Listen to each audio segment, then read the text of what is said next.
The Second Battle of Sackett's Harbour, or simply the Battle of Sackett's Harbour, took place on 29 May 1813. During the War of 1812, a British force was transported across Lake Ontario and attempted to capture the town, which was the principal dockyard and base for the American naval squadron on the lake. They were repulsed by American regulars and militia. Background: in the early weeks of the war, the British had seized control of the Great Lakes. In September 1812, U.S. Navy Captain Isaac Chauncey was ordered to assume command of naval forces on Lakes Ontario and Erie with the directive to use every exertion to obtain control of them this fall. Within 3 weeks he had directed and brought 149 ships, carpenters, 700 seamen and marines, and some 100 cannon, along with a good quantity of muskets and other supplies,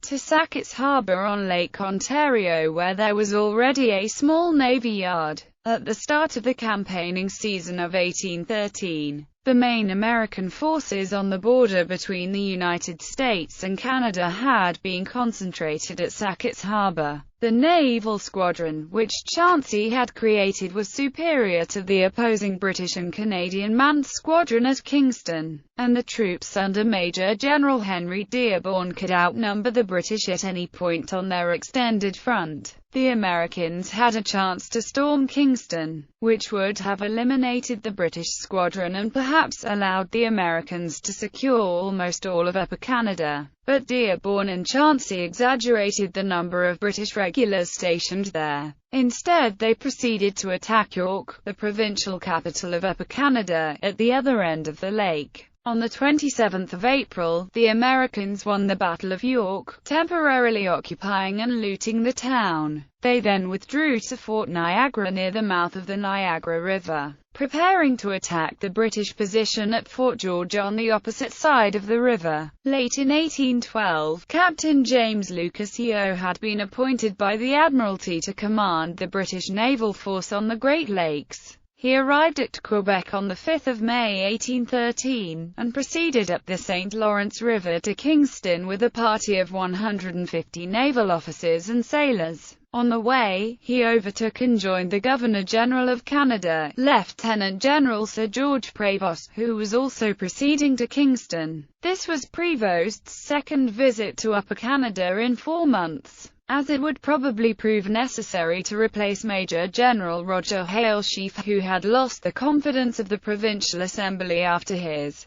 defeat at York. Prevost and Yeo arrived at Kingston on 15 May. While Prevost reorganized his command and attempted to raise the morale of the militia and civil authorities, Yeo hastened the completion of the new sloop of war Wolfe and the refitting of several other armed vessels. Prevost and Yeo knew that when Wolfe was completed, Yeo's squadron would be slightly superior to Chauncey's, but also that the Americans were building the 28-gun heavy sloop of war General Pike at Sackett's Harbour, which would return the advantage to Chauncey. On 25 May, Chauncey's squadron was sighted off Fort George. The British commander there, Brigadier General John Vincent, immediately sent a dispatch vessel to Kingston with the information. On learning of Chauncey's presence off Fort George, Yeo and Prevost realized that the American squadron and Dearborn's army would probably be occupied there for several days. There was an opportunity to capture Sackett's Harbour, and deliver a decisive blow which would ensure that the British gained naval supremacy on the lake. Battle. British forces. The available British troops at Kingston, consisting of the Grenadier Company of the 100th Regiment, 2 companies of the 8th Regiment of Foot, 4 companies of the 104th Regiment, 1 company of the Glengarry Light Infantry, 2 companies of the Canadian Voltigeurs and a detachment of Royal Artillery with 2 6-pounder guns, were hastily assembled and embarked on Yeo's vessels. As no general officer was immediately available to command them, Prevost himself led the expedition, although he delegated command of the troops once they were assured to his adjutant general, Colonel Edward Baines. Battle of Henderson Bay. The British force set out late on 27 May and arrived off Sackett's Harbour early the next morning. The wind was very light, which made it difficult for Yo to maneuver close to the shore. He was also unfamiliar with the local conditions and depths of water. Shortly before midday on May 28, the troops began rowing ashore, but unknown sails were sighted in the distance. In case they might beat Chauncey's fleet, the attack was called off, and the troops returned to the ships. The strange sails proved to belong to 12 bateaux carrying troops from the 9th and 21st U.S. Regiments of Infantry from Oswego to Sackett's Harbor. The British sent out 3 large canoes full of Native American warriors and a gunboat carrying a detachment of the Glengarry Light Infantry to intercept them. The British force caught up with the convoy off Stony Point on Henderson Bay. As the British opened fire, the Americans, who were mostly raw recruits, landed their bateau at Stony Point and fled into the woods. The natives pursued him through the trees and hunted him down. After about half an hour, during which they lost 35 men killed, the surviving United States troops regained their vessels and raised a white flag. The senior officer rowed out to Yo's fleet and surrendered his remaining force of 115 officers and men. Only 7 of the American troops escaped and reached Sackett's Harbor. American defenses. This delay nevertheless gave the Americans time to reinforce their defenses. There were 400 regulars stationed at Sackett's Harbor, mainly the small detachments manning Fort Volunteer and Fort Tompkins at the harbor entrance, and various parties of reinforcements and invalids. The senior regular officer was Lieutenant Colonel Electus Backus of the 1st Regiment of Light Dragoons. There were 250 volunteers from the New York militia, and an additional 500 militia were hastily called up from the surrounding area, under arrangements made by Henry Dearborn before he departed for York. Brigadier General Jacob Brown of the New York State Militia took command of all troops at Sackett's Harbor. In addition to Fort Volunteer and Fort Tompkins, the Americans had built several strong blockhouses south of the town, and partially completed a line of earthworks and abatis surrounding the town and dockyard.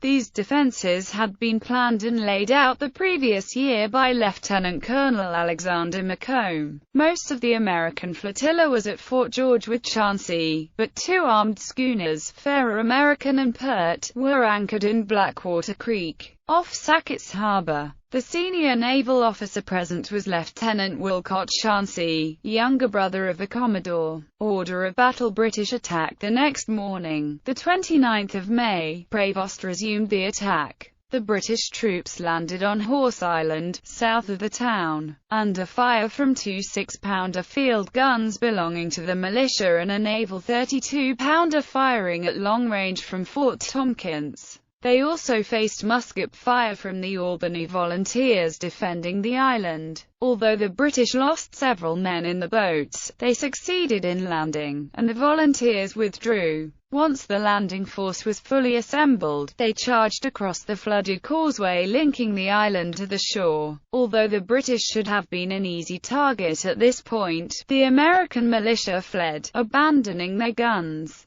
Brigadier General Brown eventually rallied about 100 of them. The British swung to their left, hoping to take the town and dockyard from the landward side, but the American regulars with some field guns gave ground only slowly, and fell back behind their blockhouses and defenses, from where they repulsed every British attempt to storm their fortifications. The small British gunboats, which could approach very close to the shore, were armed only with small, short-range carronades which were ineffective against the American defenses. Eventually one British ship, Beresford, mounting 16 guns, worked close in using sweeps. When its crew opened fire, they quickly drove the American artillerymen from Fort Tompkins. Some of Beresford's shot went over the fort and landed in and around the dockyard. Under the mistaken impression that the fort had surrendered, a young American naval officer, acting Lieutenant John Drury, ordered the sloop of war General Pike, which was under construction, and large quantities of stores to be set on fire. Lieutenant Wilcott Chauncey had orders to defend the yard rather than the schooners, but had instead gone aboard one of the schooners. which were engaging the British vessels at long and ineffective range. By this time, Prevost was convinced that success was impossible to attain. His own field guns did not come into action, and without them he was unable to batter breaches in the American defenses. While the militia which Brown had rallied were attacking his own right flank and rear, he gave the order to retreat. Prevost later wrote that the enemy had been beaten and that the retreat was carried out in perfect order, but other accounts by British soldiers stated that the re-embarkation took place in disorder and each unit acrimoniously blamed the others for the repulse. The Americans for their part claimed that had Prevost not retreated hastily when he did, he would never have returned to Kingston. The U.S. 9th Infantry had been forced marching to the sounds of battle, but the British had departed before they could intervene. Casualties. The British Army casualty return for the engagement detailed 1 officer and 47 men killed, 12 officers and 183 men wounded, and 3 officers and 13 men wounded and missing. The separate Royal Navy casualty list gave 1 killed and 5 wounded. This added up to a total British loss of 49 killed and 216 wounded, of whom 16 were left behind on the field. However, Patrick Wilder says 3 captured British officers and 32 British soldiers were placed in the care of the American military surgeons. This would indicate that 19 of the British enlisted men who were assumed to have been killed when the official return of casualties was made out were, in fact, wounded and captured. This gives a revised British casualty total of 30 killed, 200 wounded and 35 wounded prisoners. One notable British casualty was Captain Andrew Gray, Prevost's Deputy Assistant Adjutant General, killed. Major William Swan's casualty report for the American force detailed 22 killed, 84 wounded and 26 missing for the U.S. regulars and the Federal volunteer units. Swan gave no detailed report of the militia loss, stating only that it did not exceed 25. This would give an American loss in the Battle of May 29 of about 157 killed, wounded and missing, including Lieutenant Colonel Electus Backus, who was killed, including the 35 men killed and 115 captured at Henderson Bay on May 28. The American loss came to 307 officers and enlisted men killed, wounded or captured. The British captured 3 6-pounder guns and 154 prisoners on May 28 and May 29, which indicates that 39 prisoners were taken on May 29. Since only 26 of the regular and volunteer troops were reported as missing, this would suggest that about half of the 25 or so militia casualties were captured. This gives a grand total American loss for May 28-29 of 153 killed and wounded and 154 taken prisoner. Results. Although General Pike had been set on fire, since it was constructed from green wood it did not burn well, and the Americans were able to salvage the ship. The fires set by Acting Lieutenant Drury nevertheless consumed $500,000 worth of stores and construction materials, which was to prove a handicap later in the year. The brig Duke of Gloucester, which had earlier been brought back as a prize from York, was also destroyed, but was no great loss as it was in poor repair. The news of the British assault caused Commodore Chauncey to recall his entire squadron to Sackett's Harbour until General Pike was completed, leaving the American army on the Niagara Peninsula without support. They had already been checked at the Battle of Stony Creek, and Yeo attacked their vulnerable lakeside flank, capturing provision boats, tents and large quantities of supplies and forcing them to withdraw to Fort George. Yeo made another attempt to destroy General Pike after it had been launched, but while it was still fitting out at Sacket's Harbour and waiting for replacements for the materials destroyed on the 29th of May, he intended to launch a surprise attack from boats at dawn on the 1st of July. But day broke while he was still short of his objective and his force took refuge on the north shore of Blackwater Creek. During the day, some seamen and Marines deserted and Yeo called off the attack, fearing that the deserters would have alerted the Americans. For several months, the fighting on and around Lake Ontario was stalemated, until General Pike heavily damaged Yeo's flagship, Wolfe. In an engagement off York on 28 September, Yeo withdrew into Burlington Bay, and conceded control of the lake for the remainder of the year. Jacob Brown was rewarded for his part in the victory at Sackett's Harbor with a regular commission as Brigadier General in the United States Army. On the British side, Prevost's own prestige was badly damaged by the repulse, although he remained in command in Canada for another year and a half before another defeat at the Battle of Plattsburgh finally ruined his reputation. 4 active regular infantry battalions of the United States Army perpetuate the lineages of American infantry units that were at the Battle of Sackett's Harbor. Brigadier and Quartermaster General Robert Swartout dispatched a letter on 23 June to Major General William Henry Harrison announcing the American victory. Dispatch from Quartermaster General Robert Swartout to General William Henry Harrison via Postmaster Erastus Granger of Buffalo, New York, 1 at Headquarters, Fort George, 2 June 1813, 10 o'clock a.m. Sir, the dispatch for General Harrison which I have the honor to enclose, you will be pleased to forward to that office by express. The British under Sir Gen Prevost and Sir Gen Yeo have been defeated with great loss in an attack which they made upon Sackett's Harbor on the 2 militia. Our loss in numbers was trifling. Signed by Swartout as Brigadier Quartermaster General. Analysis. The British defeat at Sackett's Harbor compared badly with the victorious American opposed landings at York and Fort George, even though the odds at Sackett's Harbor were slightly more favorable to the defenders. The chief reason was probably that the attack was launched without sufficient preparation, planning and rehearsal. The troops were an ad hoc collection of detachments, which had not been exercised together. This applied to the American regulars also, but since they were fighting from behind fixed defenses, this mattered less. Although Prevost had previously commanded troops in an opposed landing at Martinique in 1809, he had not directly led them, but as at Sackett's Harbor he had delegated command to another officer. He was to be noted for his caution in later actions.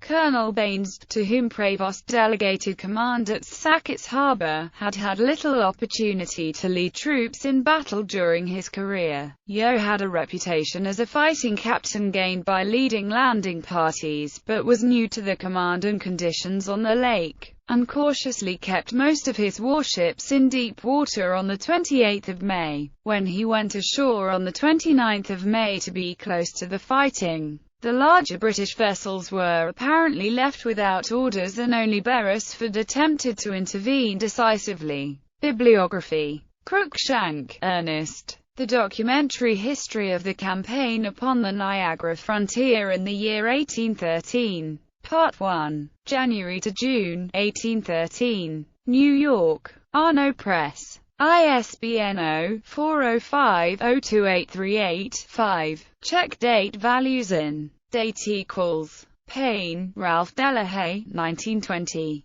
The Fight for a Free Sea. A Chronicle of the War of 1812. Yale University Press, New Haven, 1920. p. 235. ISBN 1-59114-362-4. URL. Elting, John R. Amateurs to Arms, A Military History of the War of 1812. New York. Da Capo Press. ISBN 0-306-80653-3. Felto, Richard. The Pendulum of War. The Fight for Upper Canada, January-June 1813. Toronto. Dundurn. ISBN 9781459706996. Hitzman. Mackay, Donald E. Graves. The Incredible War of 1812. Toronto: Robin Brass Studio. ISBN 1-896941133-3. Latimer, John. 1812. War with America. Harvard University Press. ISBN 0-674-02584-9. Malcolmson, Robert.